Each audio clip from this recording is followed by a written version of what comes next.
Welcome to the Smart Property Investment Show with your host, Phil Tarrant. G'day everyone, thanks for joining us. Always a pleasure to have you here on the Smart Property Investment Show. And today we're going to get a little bit, going to touch a topic which for many investors is something which is probably front of their mind. For many investors, they probably don't even worry about it. But I think for a lot of Australians, renters and also people who are looking to enter the market and be a homeowner, the whole question around affordability is something which is it's very pertinent, it's very politicised, and we didn't see much of it in the most recent budget around housing affordability, but it's always sitting there simmering under the surface, and sometimes it gets right out there and becomes a big bang issue. But there are people, there are organisations, there are businesses, and I'd like to think also the government who are concentrating on the issue of affordability. However, there's not many people looking at or taking a particular angle that we're going to be discussing today, and that is how property investors can actually support affordability by changing the way in which they may purchase property or view property. Here to help me navigate through this scenario, this issue, is Ian Ugarte. He is from Small is the New Big. Ian, how you going? I'm very good, thank you. Do you think it's hard to get in the property market as an Australian? I think it's hard to get in if you don't know what you're doing. Okay. You know, when we actually did a deal last week that cost us $5,000 and it returns us 7.5 a year. Okay. It's not our property, but we did the deal. And that's what we like to see, that people can get in and create their own cash flow so they can eventually buy their own property. That's one way to get in. Now, some people obviously have more income and can get in different ways. And specifically around what we've been doing for the last 5-6 years has been a really big change to our company and what we do and why we do it. So we'll get into that in a second, but just for the sake of an introduction, you're doing something different when it comes to facilitating affordable housing for Australians. Okay. Absolutely. Yep. And before we go there, I just want your views around affordability. Is it really that big an issue? Is it really that much of an agenda item for our politicians? Is there Australians out there who are never going to get into housing? What's the deal? Yeah, it's a huge issue. It's a massive issue, actually. And for me, I look at the investment market and I say, geez, how are people ever going to get in? I was reading a recent report that if you're at the age of 40 and you haven't bought a property yet in Australia, I think you've got a 3% chance of ever owning a property. Like, it's huge because of the wage difference that's happened between price of property versus affordability. I mean, we've got the largest houses in the world are 246 square metres, and in each one of those houses there's only 2.5 people, and we've got 12 million empty bedrooms tonight. And on top of that, we can fit 22.6 Hong Kong houses in one Australian house. So people are building these massive houses, and people want to buy finished massive houses, especially the young, instead of doing what most of us did, which was buy a small house and work our way up the chain until we finally got our dream home. And some people say never buy your dream home anyway. I mean, recently, you know, the tightness of the market too. So I've been down to Hobart quite a lot. I'm a government advisor down there and an investor, so I put my money where my mouth is. I was down there 2 weeks ago. You've got people sleeping on the Hobart showgrounds and sleeping in tents, not because they can't afford to live somewhere, but they can't find anywhere to live. And they're walking across the grounds at 6 o'clock in the morning in freezing cold snow conditions, and they've got their furniture in storage just because they can't find somewhere to rent, because we're upside down in the marketplace. And so our affordability issue is basically, in the rental market, 80% of the people looking to rent something are singles or couples, and 80% of our marketplace is made up of 3, 4 and 5 bedroom houses. We've got an upside down marketplace, and that's why we've got a huge affordability issue, because families don't have the ability to rent a family home because all the singles and couples are in them. Whose fault is this? A.V. Jennings and Mr. Masterton. You know, I think the need to have everything bigger, and, you know, we've got a lot of land, obviously. Australia's got a lot of land, but I think what we've lost is we've lost our community. And I know this for certain because what happened, I mean, I grew up in a street in Sydney. I live in Queensland now, and I always tell the story about my Auntie Carmel next door, and, you know, forewarning, it may be an emotional story, and I tell a lot of emotional stories and I don't hide my emotion. My Auntie Carmel was the Aussie woman next door. I was Australian born from Spaniard migrants, and she, because of circumstances in my home, she would get me up in the morning at 7:50, made sure that I was dressed and I had some food, and she sent me down the street, and I'd walk to school, and there was never worry about abduction or anything like that. And I'd play with the kids out in the street, and that was true community. That was where every house was different. My house had arches and bars on the window, and hers was an asbestos-cladded house. And the fault is that we've gone out and we've built these massive developments, and a developer sees himself successful, and that's where I used to be up till 2013, where you'd see all these shiny roofs across a development with no space in between them whatsoever. They all look the same. And our fault is that we just pump out these 4-bedroom, 2-bathroom houses. It's the worst product that you could possibly ever imagine, especially if you're going to be an investor. It's just the wrong thing to do. So imagine people selling off-the-plan development housing don't like you too much. It's what I used to do. I grew up to a point where, I always was chasing this dream of money to become rich. And I woke up one morning on 2013 with just a really hollow heart. I was this developer that was making money, but I was just hollow because the stuff that I was putting out just had no sense to it. It had no ability to do anything except, fill space. And you got couples and singles and, one child living in 4-bedroom houses, and it just made no sense.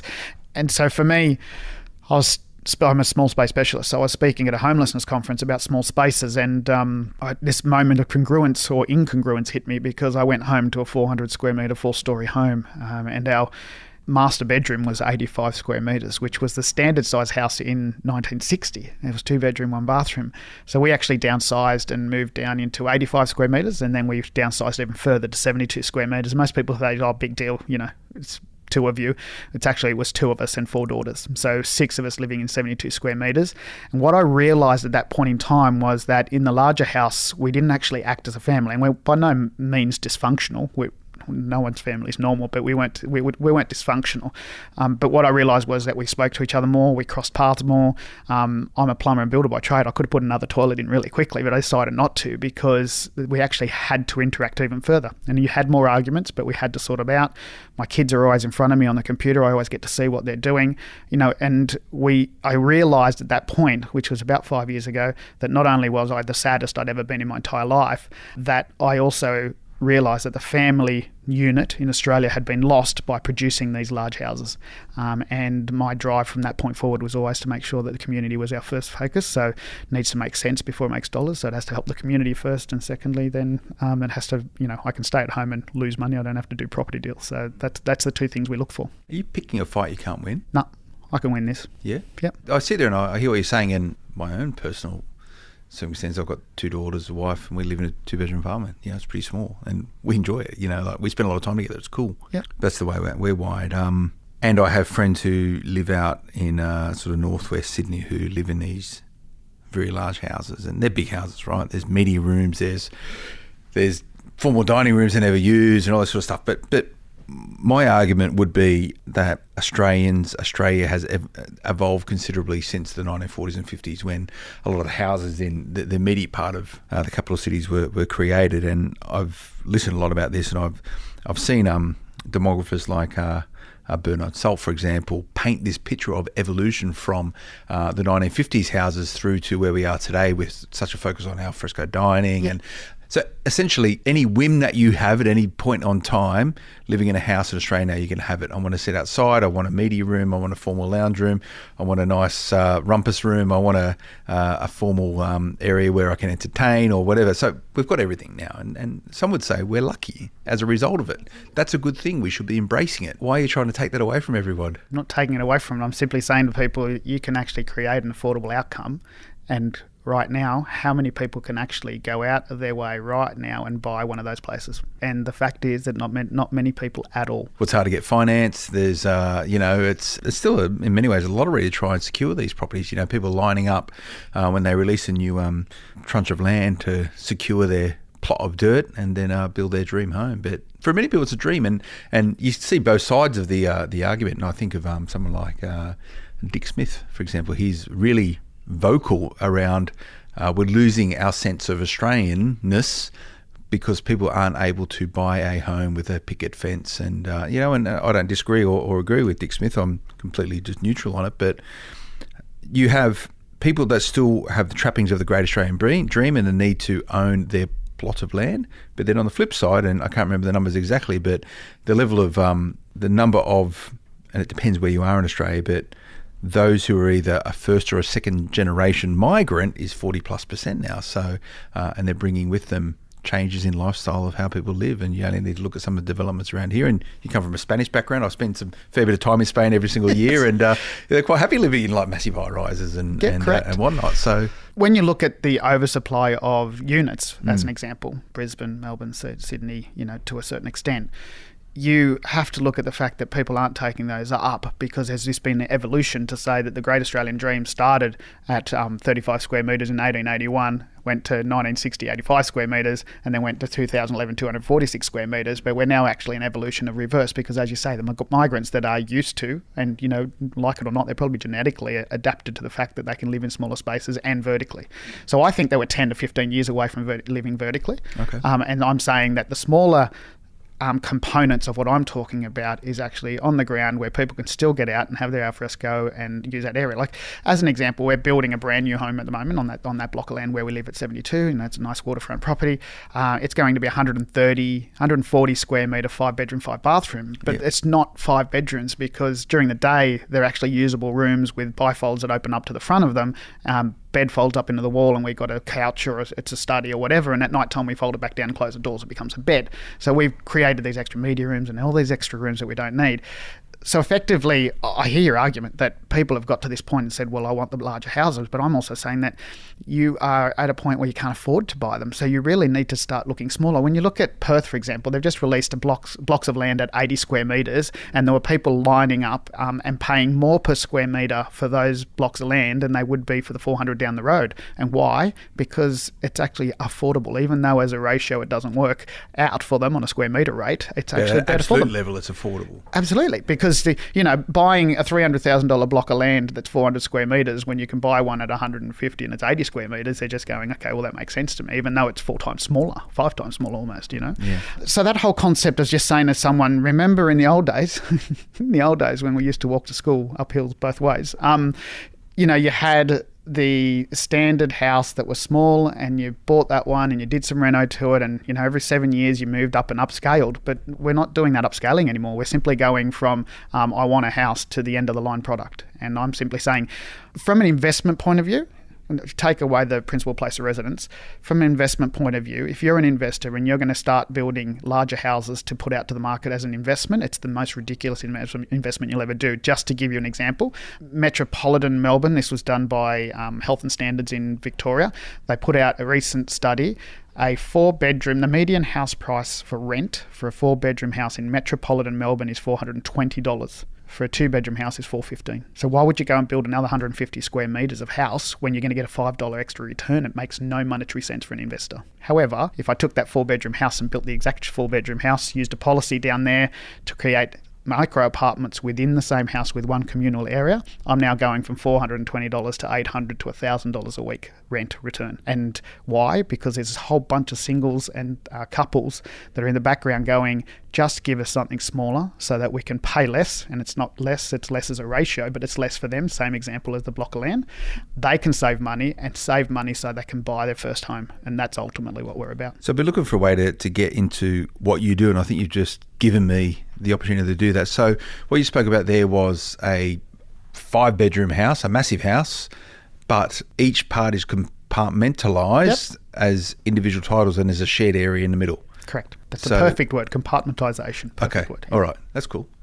And if you're listening into this, I've deliberately not gone to great length to dig down into Ian's business model's new big, because I wanted to find out myself, and this is the way I like to do stuff. So tell me more about that. How does it all work? Yeah, look, it's just great. It's great because there are policies already around the country that have incentives. And so this is government legislation, is it? So this is policy in place, depending on whether it be local council or state government. Okay. And I'm going to drop the bomb here.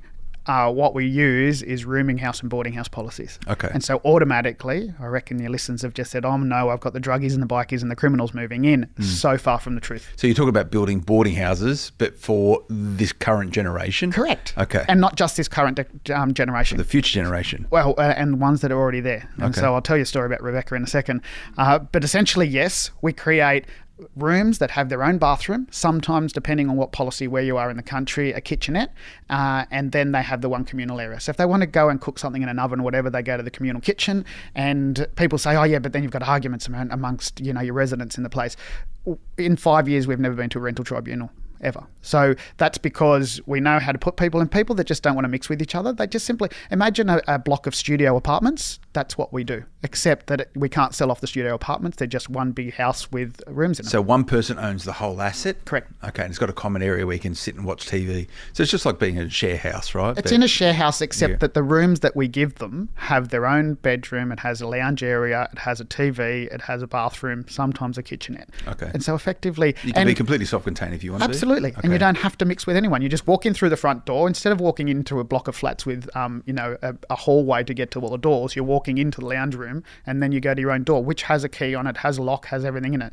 So the share house market is actually quite an illegal market, because a share house, technically, depending on how people are signed up, is only allowed to have one household in it. And so as soon as two people get together on two separate leases, you now got a multiple lease, and that stops the usage from what they call a 1A building and now creates a 1B building. So we actually go out and use the policies to get the correct approval, so you've got insurance, and the cash flow is double digit. Like, it's crazy cash flow. It's not my main main objective. So there's a couple of problems that you're solving here. Number one is people can't find somewhere to live, so you give them somewhere to live. Number two, it's affordable. Number three, you're serving a purpose to a investor who's chasing yield. So on that basis, how do you get your money? Does a property manager manage the whole place and collects the money off each individual person, pulls it up and gives it to you? Yep. So you basically get a higher, an agent can charge a higher percentage to look after this style, because there's a little bit more. They have to meet more people on site. We actually include utilities most of the time in their bills. So it's not just, when you look at about the definition of affordability, it's not spending more than 30% of your gross wage. And that doesn't include bills, but we actually include their bills. So the rent would include power and water? Most of the time. Internet? Internet, we've always got Wi-Fi. So essentially, the type of clients we've got coming in are, we don't do students. It's not one of the things I tailor for a couple of reasons. Education facilities don't make money out of education anymore. They make it out of accommodation. I'm not going to compete against them. I don't need to. Students are only there for about a third of the year. Two-thirds of the year anyway. And lastly, they destroy your house. So we look at people that have got their first job. So they're singles. They just want to save some money so they can either party more on the weekend or get to a point where they want to save money. We then get the professional couples. So they are people that move in. There's probably 25 to 35, saving 40. Saving up for a house or something. Saving for a house. Yeah. They work 60, 70 hours a week. They got double income coming in. They pay, they come in and have takeaway most days. Yeah, they just need somewhere to sleep. Somewhere to sleep, basically, and get there. And within 3 to 5 years, they're in their first house. Probably the biggest one for us was just something I didn't realise when I started producing them was, we got a knock on the door from a 50-plus woman, and she says, I want to take one of your rooms. And we said, have you got a rental history? She said, no, I've never had to rent a house. Divorcee? I've just been divorced. Okay, there you go. And then the next one came, and the next one came. And so Rebecca, who is just the most amazing woman, turned up in our lives about 2 years ago. We'd actually put an ad in Gumtree looking for a Mary Poppins. My wife and I were doing some long hours, and we were travelling here and there, and we had 4 daughters at home, and we needed someone to be there, and we'd moved away from the family. So she turned up and she started working in the office, and about 9 months in, we realised through a few different circumstances that she was actually one of these women. So the biggest growing demographic of homelessness in the country right now is the 55-plus single woman. Yeah, it's a big challenge. And it's a huge problem. And so Rebecca turned up in our life, and we didn't realise that she was vulnerable and sleeping under someone's house. So through working with us, she's now living in one of our properties. She's got a real estate agent license after joining us, so she looks after all our properties. She looks after our children, and it's just amazing. And this big problem, I didn't actually see it coming. I actually see another problem coming very soon. But the biggest problem here is that these women were told at the age of 20 or 30, marry a man with a good job, you'll be fine. They started working a little bit, getting their way up, pregnant. They're out of the workforce, then they're considered damaged goods. The kids leave home and they're off and she looks across at him and says, I'm out, sometimes leaves with nothing, sometimes with 100 grand. They can't get a job. They haven't got any super. They still dress nicely. You don't see the face of homelessness, what we call the white-collared homelessness, and it's devastating. And every night that I go to sleep in a comfortable bed, I can't be comfortable while women are sleeping in cars. That's just crap. And Australia really needs to look hard at what we're doing and saying that if we are building these big houses, if we do have 12 million bedrooms empty around the place, why don't we better qualify these bedrooms and compartmentise them and make it actually available to people who want to live nicely? I think it's well said, and obviously you're very passionate about that, and it's important to have people with passion in this world, because otherwise nothing really happens. I imagine also probably people think you're a bit of an agitator. I don't come across it that often. I do get a fair amount of slandering on Facebook because they just, look, I'm a property developer and, I'm out there trying to change for advocacy. So people just go, well, what's this guy really about?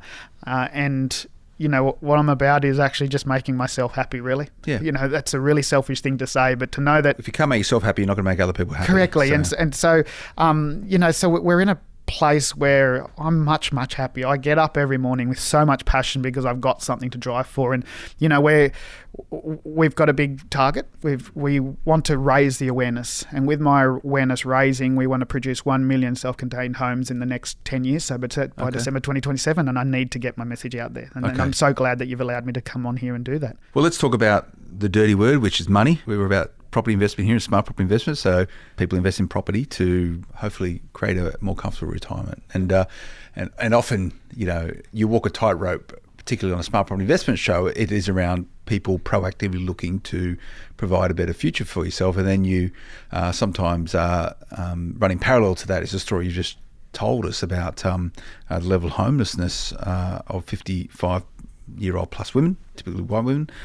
So it's a bit of a messy world that we work within. But, for our listeners who are listening to this and what you're saying is resonating with them. So let's look at why you should, as an investor, potentially create what you're talking about rather than just going down, a different path. So you talk about constructing a home or converting something which already exists. Conversion of an existing house, depending on where you are in the country, can be relatively expensive because part of what we do is the creation of take the 1A building, National Construction Code, to a 1B building. Part of a 1B building requires universal access, so I need to put disabled bathrooms in. And, imagine fire ratings is different. Fire ratings exactly the same depending on the size of the building. So if you're going to go, if you go up to 12 people and up to 300 square metres, you are a 1B buildings, which is exactly the same as a normal house construction, except that there's a couple of other things like extra fire detectors got to go in. You need the disabled access, so you need a sign on the back of every door. And it's not major, but to put universal access into an existing property is quite expensive. So if you build from new, it's probably an extra 5 to 7% in cost, which is not a lot. So when you look at some of the parts of the country that you can do it in, there's some changes down in Tasmania through our advocacy work that have allowed you to do 4 self-contained rooms without the universal access. Victoria, I can convert a house with universal access up to 9 rooms.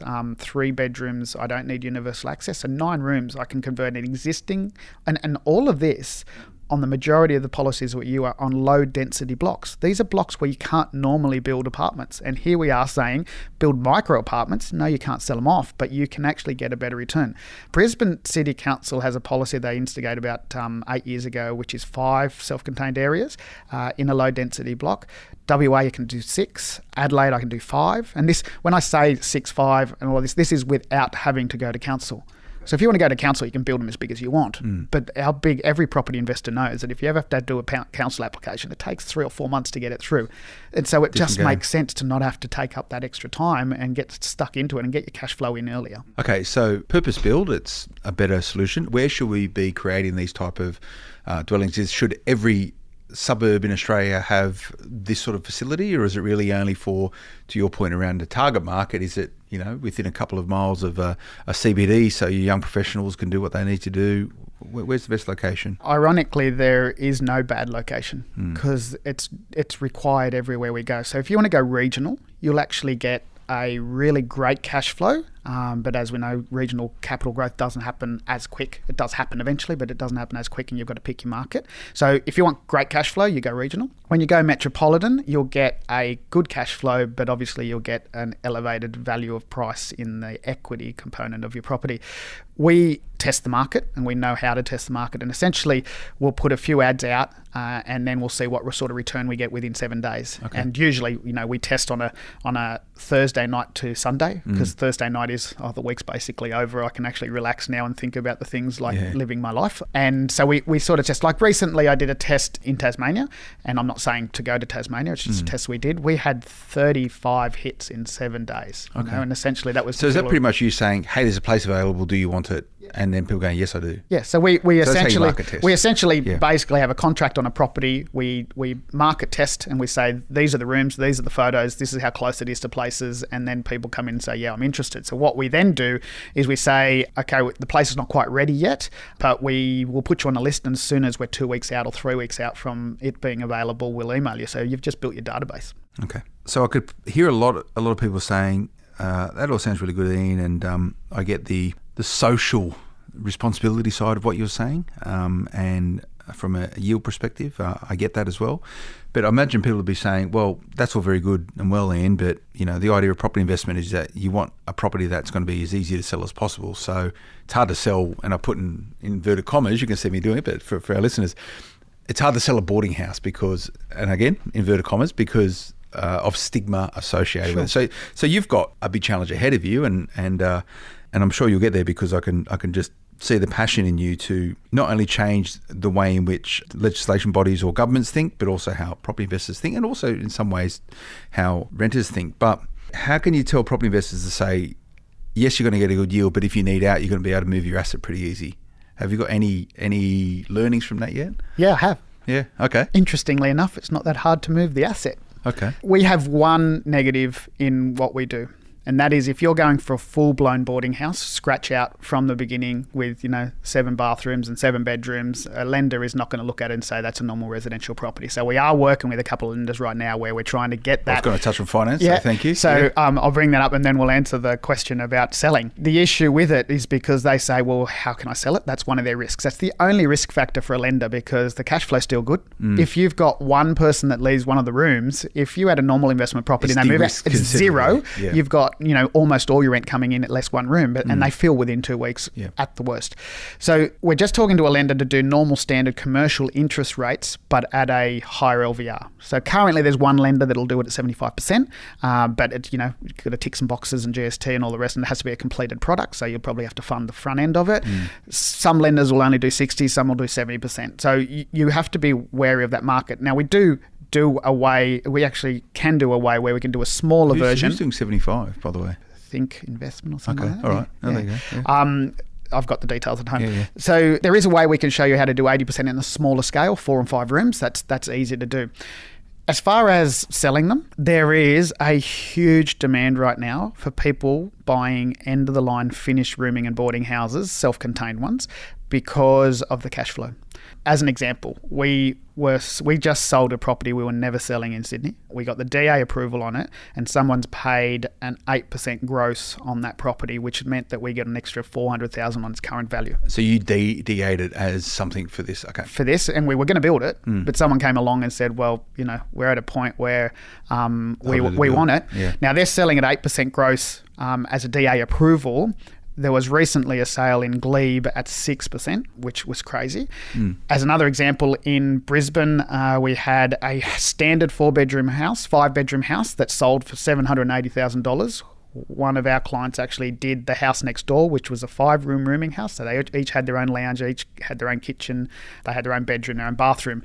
That had contracted at 9:30, and the owners decided, well, actually the cash flow is too good, we're not going to sell it. So they'd contracted at 9:30 and they withdrew that. And so there is a huge demand. There are people everywhere that are willing to buy this, and investors are smart enough. Why would you invest in Sydney at like I was at my sister's place. She's renting a place from someone in between houses, and I worked out the figures on it, 2.6% return. Like I can get 2.5 from a bank without the risk of knowing that Sydney, what's Sydney going to do in the next 5 years anyway.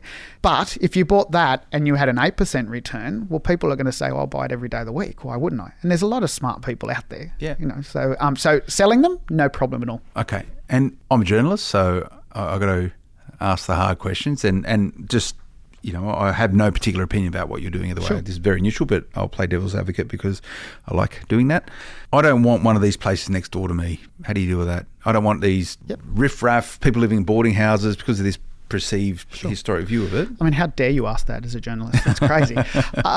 Okay, so let's give you a couple examples. Okay. I represented a client in Cromer that had 800 complaints against the application they put in for a new gen boarding house. That included the local school, that all the bad people that would not treat kids in the right way were going to turn up, and the bikies and the criminals, and the two neighbours on each side were going berserk, and the one behind as well.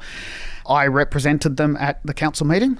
Smartly, they got an independent panel to do the approval process, and this was my message to them. Essentially, you're complaining against something that says that you've got a child living in your own house. They're 25 to 30 years old, and they're living on the northern beaches. And for them to move out of that household, they can't afford to do so. So essentially, if you've got a 25 or 30-year-old living at home, it's not there because they like you, it's because it's cheap, right? So I said in the meeting, I basically said, you allow that 25 or 30-year-old to live in the house next door, which will be a third to a half cheaper than renting any other house on the northern beaches. They effectively will live in there, they will meet a partner, and then they'll end up saving money so they can buy a house in their own area. Now remember, the partner that they meet is likely to be, especially on the northern beaches, someone from the northern beaches. So when they have children and they need childcare, they don't have to pay for childcare because they've got two sets of grandparents in the same area. Now, that same person, if they had to move west, and I'm not picking on any western suburbs out there, but it's a different area. Often western suburbs, what yourself? Chipping Norton. Yeah. So if that person had to move out west an hour and a half, they would meet a partner that lives out there. They would then put 80% of one of their wages after they have children towards childcare, and they're not getting ahead in this world. They're not doing anything. And we've actually deconstructed the community. So effectively, we're in a point where this actually creates community and keeps community together and lets it grow. So in answer to your question, since operating, 800 complaints before, since operating, one complaint, which was one of the three neighbours that complained that was actually being used for short stay.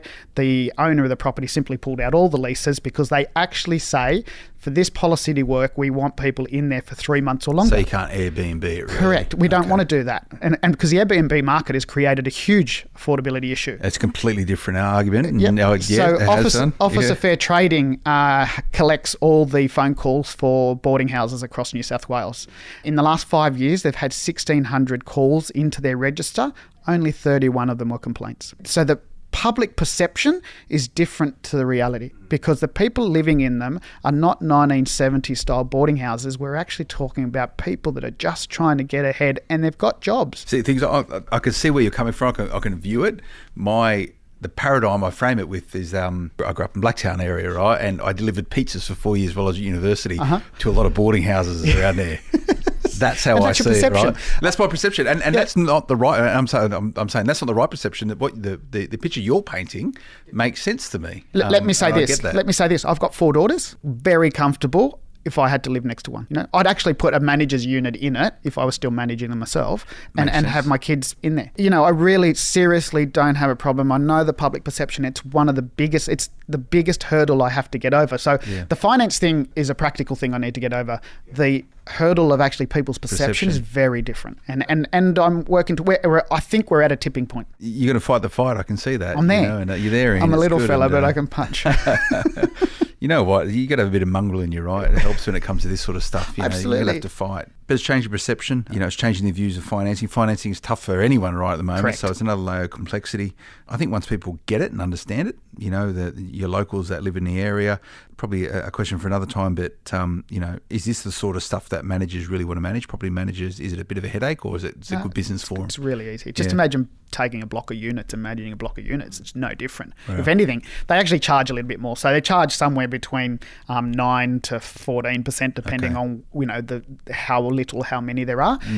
effectively they're doing really well for themselves because they've got one location they have to turn up, and they've basically got 30 tenants, ready to go and paying. And it's like anything else, the eviction, because they can do under Standard Residential Tenancy Act leases, and so their eviction notice can be the same, or you can put them under rooming agreements, which means there's actually less time to be able to move a tenant on that stops paying. Okay, good.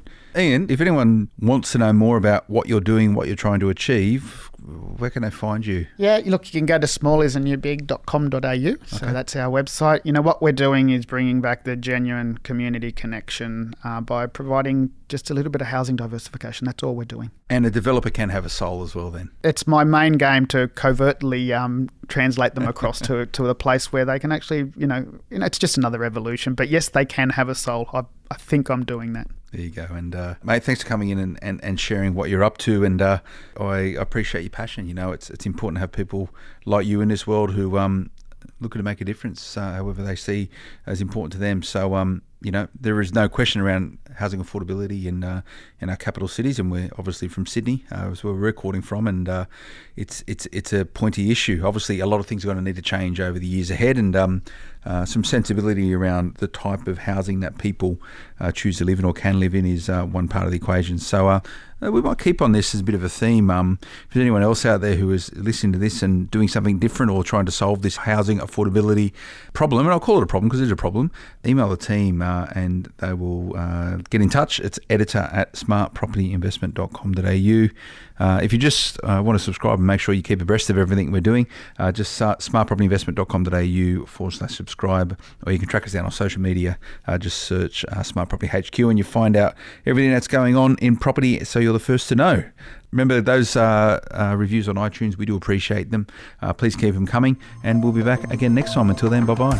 The information featured in this podcast is general in nature and does not take into consideration your financial situation or individual needs and should not be relied upon.